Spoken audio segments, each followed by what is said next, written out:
नमस्कार, आप देख रहे हैं स्टार भारत न्यूज और मैं आपके साथ सुनील चतुर्वेदी। चलते हैं देश दुनिया की बड़ी खबरों की ओर। वहीं पश्चिम बंगाल में रक्षा मंत्री राजनाथ सिंह ने कहा कि मैं आप सभी को विजयदशमी की हार्दिक शुभकामनाएं देता हूं। भारत एकमात्र ऐसा देश है जहां शास्त्रों और शस्त्रों दोनों की पूजा की जाती है। ऐसा लग सकता है कि लोहे और लकड़ी से बनी चीजों की पूजा करने का क्या उचित है, लेकिन वास्तव में ये हमारी विशाल सांस्कृतिक परंपरा का प्रतीक है, जिसमें हम किसी भी वस्तु का उपयोग करने से पहले और बाद में उसके प्रति आभार व्यक्त करते हैं। की अनुभूति हो रही है।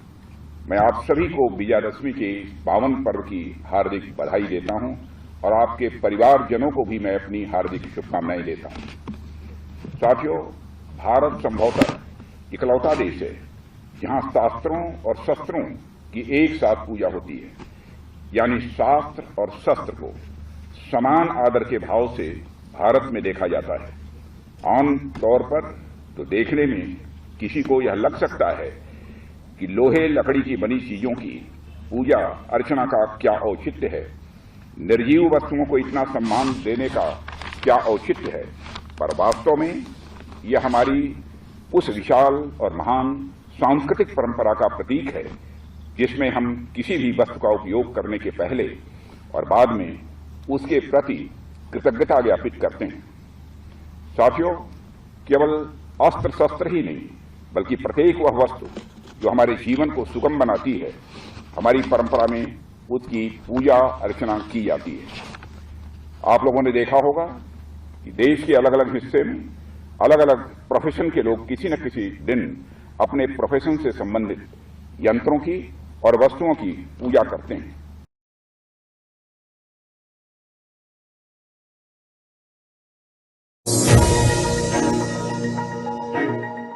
नमस्कार, आप देख रहे हैं स्टार भारत न्यूज और मैं आपके साथ सुनील चतुर्वेदी। चलते हैं देश दुनिया की बड़ी खबरों की ओर। वहीं पश्चिम बंगाल में रक्षा मंत्री राजनाथ सिंह ने दार्जिलिंग में सुकना कैंट में जवानों के माथे पर तिलक लगाया। वे यहां सेना के जवानों के साथ विजयदशमी मनाने आए हैं। दार्जिलिंग पश्चिम बंगाल केंद्रीय रक्षा मंत्री राजनाथ सिंह ने सुकना कैंट में विजयदशमी के अवसर पर शस्त्र पूजा की है। की अनुभूति हो रही है।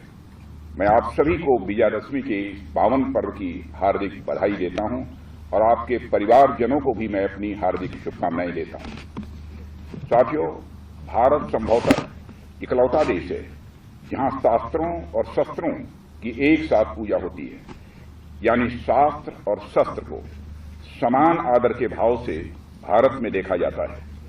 आम तौर पर तो देखने में किसी को यह लग सकता है कि लोहे लकड़ी की बनी चीजों की पूजा अर्चना का क्या औचित्य है, निर्जीव वस्तुओं को इतना सम्मान देने का क्या औचित्य है, पर वास्तव में यह हमारी उस विशाल और महान सांस्कृतिक परंपरा का प्रतीक है जिसमें हम किसी भी वस्तु का उपयोग करने के पहले और बाद में उसके प्रति कृतज्ञता ज्ञापित करते हैं।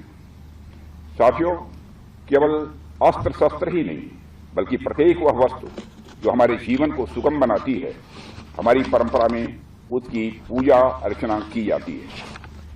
आप लोगों ने देखा होगा कि देश के अलग अलग हिस्से में अलग अलग प्रोफेशन के लोग किसी न किसी दिन अपने प्रोफेशन से संबंधित यंत्रों की और वस्तुओं की पूजा करते हैं।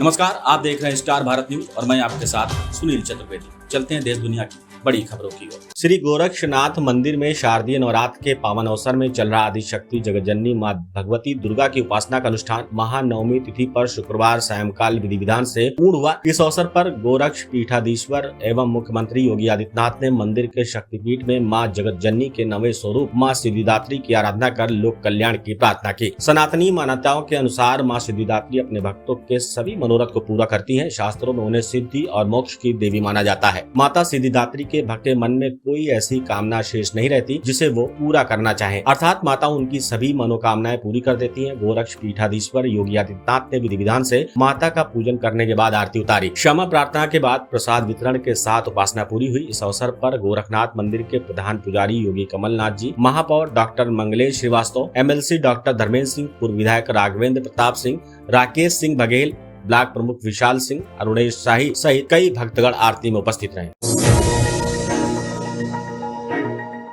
नमस्कार, आप देख रहे हैं स्टार भारत न्यूज और मैं आपके साथ सुनील चतुर्वेदी। चलते हैं देश दुनिया की बड़ी खबरों की ओर। भारत में दशहरा रावण दहन का प्रतीक है, जहां रावण को बुराई के रूप में देखा जाता है और उसकी पराजय को विजय के रूप में मनाया जाता है। लेकिन उत्तर प्रदेश के कानपुर के शिवाला इलाके में एक ऐसा मंदिर है जहां रावण की पूजा होती है। यह मंदिर करीब 158 वर्ष पुराना बताया जाता है और दशहरे के दिन विशेष रूप से इसके पट खोले जाते हैं। इस दिन यहाँ भक्तगण दशानन रावण की पूजा और आरती करते हैं, जो इसे एक अनोखी धार्मिक परंपरा का केंद्र बनाता है। आज भी विजयादशमी के अवसर पर नियमानुसार मंदिर के पट खोले गए, जहाँ भक्तों की लंबी कतार देखने को मिली और बारी बारी भक्तों ने रावण की पूजा अर्चना की है। आपको बता दें, भगवान शिव के सबसे प्रिय भक्त रावण थे, जिनको कई शक्तियां मिली थी। उनकी पूजा करने से बुद्धि बल की प्राप्ति होती है। इस दिन सभी भक्त तेल का दीपक और तरोई का फूल चढ़ाकर पूजा अर्चना करते हैं। बता दें कि वर्ष 1868 में महाराज गुरु प्रसाद शुक्ल ने इस मंदिर का निर्माण कराया था। वे भगवान शिव के परम भक्त थे और रावण को शक्ति और विद्या का प्रतीक मानते हैं। मंदिर में स्थापित रावण की प्रतिमा को शक्ति का प्रहरी माना जाता है और विजयादशमी के दिन विशेष श्रृंगार पूजन किया जाता है। सुबह से ही मंदिर के कपाट खुल जाते हैं और शाम को आरती के साथ विशेष पूजा संपन्न होती है। साल भर मंदिर के कपाट बंद रहते हैं और सिर्फ दशहरे के दिन ही इस मंदिर के दर्शन किए जाते हैं। नमस्कार, आप देख रहे हैं स्टार भारत न्यूज और मैं आपके साथ सुनील चतुर्वेदी। चलते हैं देश दुनिया की बड़ी खबरों की ओर। भाजपा नेता शहजाद पूनावाला ने हरियाणा में हार के बाद कांग्रेस द्वारा ईवीएम में गड़बड़ी को लेकर चुनाव आयोग में नई शिकायत दर्ज कराने पर कहा। उद्धव सेना ने सामना अखबार में लिखा है कि कांग्रेस चुनाव क्यों हारी, लेकिन कांग्रेस सच का सामना नहीं करना चाहती। कांग्रेस पार्टी शुतुरमुर्ग की तरह इनकार में जीना चाहती है और इसलिए ईवीएम चुनाव आयोग बहाने हैं, क्योंकि राहुल बाबा को हार से बचाना है और राहुल गांधी से ध्यान हटाना है। इसलिए उन्होंने कल फैक्ट फाइंडिंग कमेटी का ड्रामा किया और सारा दोष एक दलित नेता कुमारी शैलजा पर डाल दिया। जबकि जब से राहुल गांधी ने भारत जोड़ो यात्रा की है, तब से वे 11 चुनाव हार चुके हैं। लोकसभा चुनाव भी हारे हैं। वे जम्मू कश्मीर में चुनाव जीते तो वहाँ चुनाव आयोग ठीक है, पंजाब, दिल्ली, कर्नाटक, हिमाचल में ठीक है, लेकिन हरियाणा में खराब है। अपनी हार का दोष किसी और पर डालना, सच का सामना न करना कांग्रेस की आदत बन गई है। उनके साथी सहयोगी दल आप टीएमसी भी कह रहे हैं कि वे अहंकारी हैं। पर जो है अपना ठीकरा फोड़ा है। जयराम रमेश ने भी ट्वीट किया है कि करीब 20 असेंबलीज में गड़बड़ियां हुई। देखिए, उद्धव सेना ने तो सामना अखबार में भी कांग्रेस क्यों हारी है हरियाणा चुनाव वो लिख लिया है, पर कांग्रेस सच का सामना नहीं करना चाहती। कांग्रेस पार्टी शुतुरमुर्ग की तरह डिनायल में ही रहना चाहती है और इसीलिए ईवीएम इलेक्शन कमीशन बहाना है, राहुल बाबा को हार से बचाना है और ध्यान किसी भी तरीके से राहुल से हटाना है। इसलिए कल ये फैक्ट फाइंडिंग कमेटी वगैरह का ड्रामा किया, उसमें पूरा का पूरा ठीकरा एक दलित नेत्री कुमारी शैलजा पर डाल दिया। जबकि राहुल गांधी ये जब से भारत जोड़ो यात्रा उन्होंने की तो 11 चुनाव हारे, लोकसभा के चुनाव हारे, और अगर आप राहुल गांधी का करियर देखेंगे तो लगभग 70 से अधिक चुनाव हारे हैं वो। फिर भी राहुल गांधी पर कोई सवाल नहीं उठाना है, राहुल गांधी को सुरक्षित रखना है और सारा सवाल जो है इलेक्शन कमीशन पर। अब जम्मू कश्मीर में चुनाव जीते, वहाँ इलेक्शन कमीशन ठीक, पंजाब में ठीक, दिल्ली में ठीक, कर्नाटका में ठीक, हिमाचल में ठीक, हरियाणा में खराब।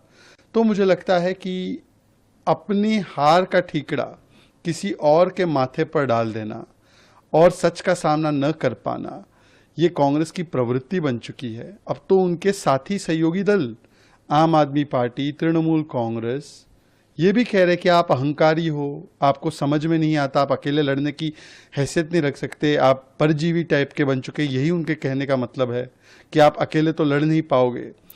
और कुमारी शैलजा और हुड्डा जी ने भी स्वीकारा है कि हम चुनाव हार गए, इलेक्शन कमीशन ईवीएम का कोई मतलब नहीं है।